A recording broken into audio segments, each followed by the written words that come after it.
আজ এক ক্লাসিক রূপকথার গভীরে যাওয়া যাক, কিন্তু এখানে আসল হিরো কোনো রাজা বা জাদুকর না।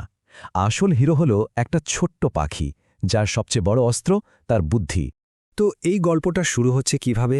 আচ্ছা, চলুন প্রথমে এমন একজনের সাথে পরিচিত হই যার চরম হতাশা এই পুরো কাহিনীর মঞ্চটা তৈরি করে দেয়। গল্পের শুরুটা কিন্তু কোনো রাজপ্রাসাদের জাঁকজমক দিয়ে হচ্ছে না, একদমই না। বরং শুরুটা হচ্ছে এক শিকারীর ভাঙা ঘর থেকে, যেখানে শুধু নীরবতা আর হতাশা ছাড়া আর কিছুই নেই। এই যে দেখুন, শিকারী আরিফ আর তার স্ত্রী ফাতেমা, তাদের মাথায় একটাই চিন্তা ঘুরছে, অনাহার। কারণটা কি? কারণটা হলো যে জঙ্গল এতদিন তাদের বাঁচিয়ে রেখেছিল, সেই জঙ্গলই যেন এখন তাদের থেকে মুখ ফিরিয়ে নিয়েছে। তো পরিবারকে তো বাঁচাতে হবে, তাই শেষ চেষ্টা হিসাবে আরিফ একটা খুব কঠিন সিদ্ধান্ত নিয়ে ফেলে। সে ঠিক করে জঙ্গলের এমন এক গভীর অচেনা অংশে যাবে, যেখানে এর আগে যাওয়ার সাহস সে কোনোদিনও করেনি। কিন্তু জঙ্গলের গভীরে গিয়ে আরিফ যা খুঁজে পেল, সেটা কিন্তু কোনো সাধারণ শিকার ছিল না, একদমই না। সে এমন একজনের দেখা পেল যে তার ভাগ্যটাকেই চিরদিনের জন্য বদলে দেবে। আরিফের জালে ধরা পড়ল কি? এক অসম্ভব সুন্দর পাখি, যার নাম হীরামণি। কিন্তু আরিফ তো একেবারে চমকে গেল। মানে তার বিস্ময়ের কোনো সীমা রইল না যখন দেখল যে পাখিটা মানুষের মতো কথা বলছে। আর ঠিক সেই মুহূর্তেই হীরামণি একদম স্পষ্ট করে বুঝিয়ে দিল যে সে কোনো সাধারণ পাখি না।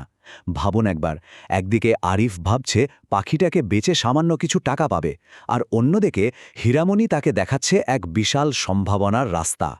দেখুন, হীরামণি কিন্তু শুধু একটা প্ল্যানই দিল না, সে আরিফের মনের সব ভয়ও দূর করে দিল।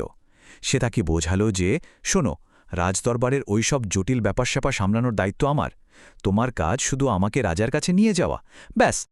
তো এভাবেই শুরু হলো এক অদ্ভুত যাত্রা। একজন সাধারণ শিকারী আর একটা ছোট্ট পাখি চলল রাজপ্রাসাদের দিকে। চলুন দেখা যাক তাদের এই অসম্ভবের মতো সাহসী প্ল্যানটা আখির কতটা সফল হয়। রাজপ্রাসাদের দরজায় গিয়ে তো আরেক বিপদ। প্রহরীরা তো গরিব শিকারীকে দেখে হাসাহাসি শুরু করে দিল। আরিফ তো প্রায় হাল ছেড়েই দিয়েছিল। ঠিক তখনই হীরামণির গলা শোনা গেল, আর তার গলার স্বরে এমন এক তেজ ছিল যে প্রহরীরা অবাক হয়ে পথ ছেড়ে দিতে বাধ্য হল। রাজা জালাল তার জীবনে কত কি দেখেছেন, তাই না?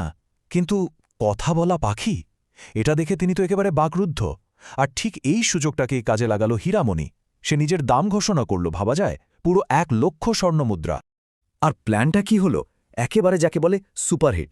আরিফ তো একবারে ধনী হয়ে গেল, আর হীরামণি সে রাজার পাশের সম্মান আর বন্ধুত্বের একটা বিশেষ জায়গা করে নিল। কিন্তু জানেনই তো, রাজদরবারে সাফল্য এলে তার সাথে সাথে কিন্তু বিপদও আসে, আর এখানেও ঠিক তাই হল। রাজার সবথেকে কাছের মানুষ মানে রানী পদ্মা এই নতুন বন্ধুত্বটা কিছুতেই মেনে নিতে পারছিলেন না। তার মনে হচ্ছিল এই সামান্য একটা পাখি তার জায়গাটা কেড়ে নিচ্ছে, রাজার ভালোবাসাটা ভাগ করে নিচ্ছে। রানীর মনের মধ্যেকার এই যে ঈর্ষা মানে হিংসা, এটা ধীরে ধীরে একটা ভয়ঙ্কর রূপ নিতে শুরু করল। আর এটা যে খুব তাড়াতাড়ি একটা বড় ঝামেলার জন্ম দেবে তা বোঝাই যাচ্ছিল। শেষ পর্যন্ত রানীর মনের ঘৃণাটা প্রকাশ পেয়ে গেল। সে ঠিক করল হীরামণিকে মেরেই ফেলবে।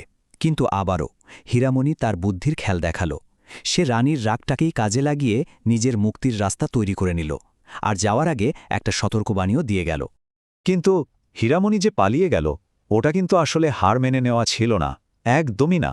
বরং এটাই ছিল গল্পের আসল অ্যাডভেঞ্চার শুরু হওয়ার কারণ।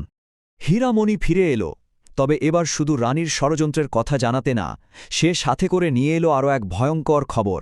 খবরটা হলো এক দুষ্টু জাদুকরকে নিয়ে, যার কাছে পুরো রাজ্যকে ধ্বংস করে দেওয়ার মতো ক্ষমতা আছে।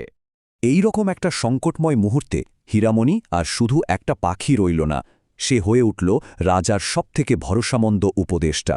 আর সেই রাজাকে এমন এক গোপন অস্ত্রের কথা জানালো যা বংশের পর বংশ ধরে লুকিয়ে রাখা হয়েছিল। আর এরপর এলো সেই মুহূর্ত, ফাইনাল শোডাউন, লড়াইটা যেখানে একটাই প্রশ্ন নিয়ে, শক্তি বড় নাকি বুদ্ধি।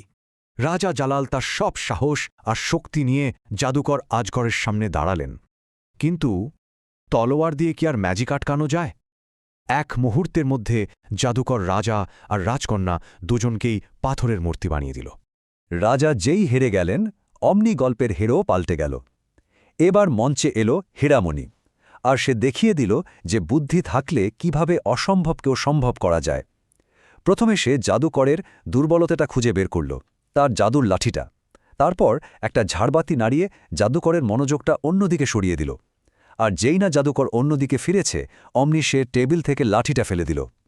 এরপর সে জাদুকরের চোখে আঁচড় কেটে তাকে অন্ধ করে দিল। আর সবশেষে সেই লাঠিটা দিয়েই জাদুকরকে তার নিজের জাদুতেই পাথর বানিয়ে দিল।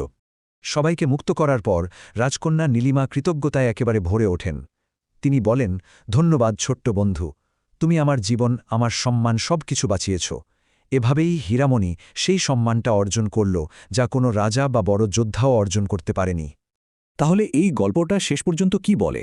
এটা বলে যে আসল শক্তি কিন্তু কোনো মুকুট বা জাদুমন্ত্রে থাকে না।